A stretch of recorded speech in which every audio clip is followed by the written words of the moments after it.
আসসালামু আলাইকুম ওয়া রাহমাতুল্লাহি ওয়া বারাকাতুহু।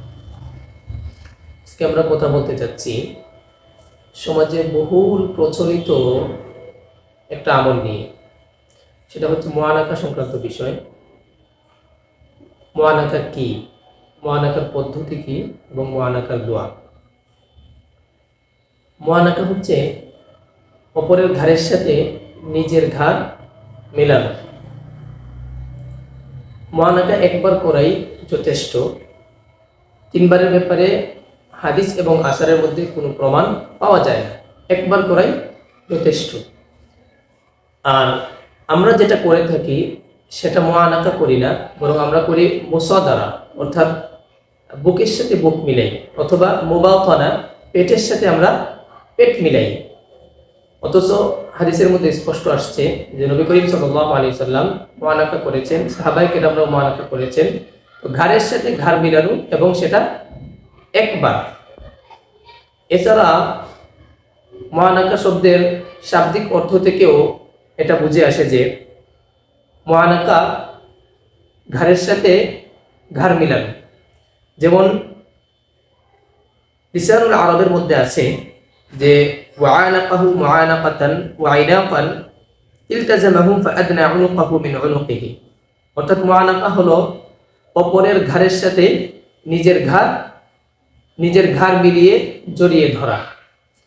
এখানে বুকের সাথে বুক মিলানো অথবা পেটের সাথে পেট মিলানো নেই। অবশ্য কোনো কোনো মুআজ্জামের মধ্যে, আরবি মুআজ্জামের মধ্যে ঘাড়ের সাথে ঘাড় মিলিয়ে জড়িয়ে ধরা, বুকের সাথে জড়িয়ে ধরা রয়েছে। যেমন মুআজ্জামুল ওয়াসিতের মধ্যে রয়েছে যে আনাকাহু মুআনাকাতান ওয়া আইনাকান আদনা উনুকাহু মিন উনুকিহি ওয়া যাম্মাহু ইলা সাদরিহি ওয়া যাম্মাহু ইলা সাদরিহি।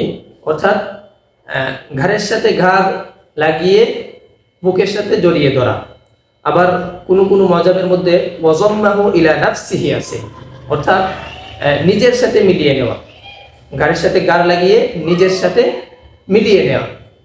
তো এটা হচ্ছে মুআনাকার সুন্নত। আর মুআনাকা করা হয় দীর্ঘদিন পরে কোনো প্রিয় ব্যক্তি বা শ্রদ্ধেয় ব্যক্তির সাথে দেখা সাক্ষাৎ হলে মুআনাকা করা সুন্নত। আর সাধারণত সব সময় পরস্পর সাক্ষাৎ হলে মুসাফাহা করা। তো মুআনাকা করা হয় সাধারণত সৌহার্দ্য বা সম্প্রীতি জানান দেওয়ার জন্য। আর আরেকটা বিষয় হচ্ছে, আমরা মুআনাকার সময় যে দোয়া পড়ি, এটা কি আদৌ কোনো কোরআন হাদিসে আছে বা আসারের মধ্যে আছে কিনা। আমি এখন পর্যন্ত বহু হাদিস এবং বহু নির্ভরযোগ্য বহু কিতাব আমি খুঁজছি, কিন্তু মুআনাকার যে আমরা যে দোয়াটা পড়ি বা সমাজে বা আলেম সমাজের মধ্যে যে দোয়াটা প্রচলিত রয়েছে, যেমন আল্লাহুম্মা জিদ মাহাব্বাতি লিল্লাহি ওয়া রাসূলিহি, এই দোয়াটা আমি পাই নাই।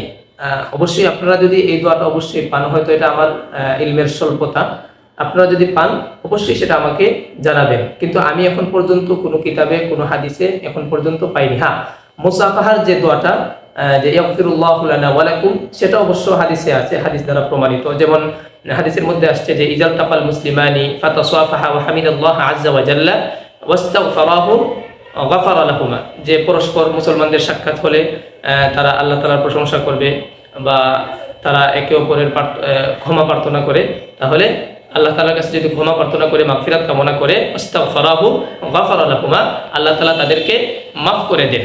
তো ইয়াগফিরুল্লাহু লানা ওয়া লাকুম, এই দোয়াটাই উত্তম। তো মুসাফাহার যে দোয়াটা আছে এটা প্রমাণিত হাদিস দ্বারা।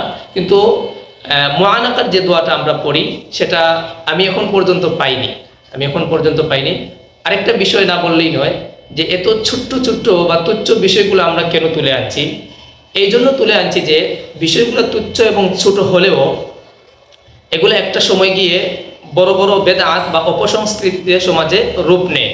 তো আমরা যদি এই ছোট্ট ছোট্ট ক্ষুদ্র ক্ষুদ্র ভুলের ব্যাপারে সতর্কতা অবলম্বন না করি, তাহলে দেখা যাবে এটা আস্তে আস্তে বেদাতে রূপ নিছে, সমাজে একটা রসুম বা রেওয়াজ হয়ে যায়। তো আল্লাহ তাআলা আমাদেরকে এই সমস্ত ছোট্ট ছোট্ট ক্ষুদ্র ক্ষুদ্র ভুল থেকে আমাদেরকে হেফাজত থাকার, নিজেকে বাঁচিয়ে রাখার তৌফিক দান করুন। আমিন। ওয়া আখিরু দাওয়ানা আলহামদুলিল্লাহি রাব্বিল আলামিন।